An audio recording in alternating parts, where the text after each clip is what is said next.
And NeuroPace is actually the product that, through multiple studies of developing that digital twin of my head through UCLA neuroscience, they were able to say, well, this is exactly the origin points of where Todd's seizures are coming from.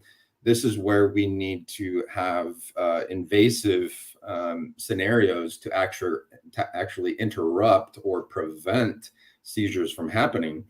And the reason I say that is because in the marketplace, in the built environment marketplace, a lot of people are very knowledgeable of the concept of reactive digital twins. So you're getting sets of data, you're getting historical record of information, and you're making intelligent decisions based on that, trying to forecast and predict what's happening.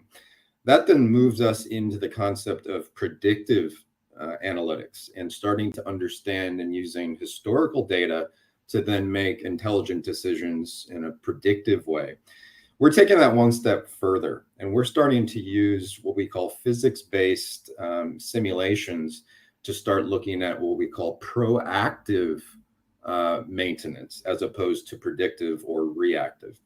So what you see in there is basically a battery that is charging electrodes, that those electrodes are looking for inconsistencies in brainwave patterns or electrical sensory scenarios, and trying to be preventative and proactive to preventing seizures from happening before the seizure takes place.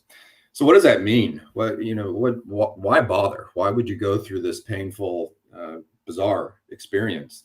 What you're seeing here is all the data that comes out of it. And the reason I share this is because this is very similar to what we do with the buildings, and how do we improve the performance and optimize the performance of a building. And a metaphor I like to use, and it's only recently had an aha moment about this in the last couple of months, is that the whole condition for why I have this installed is to prevent seizures.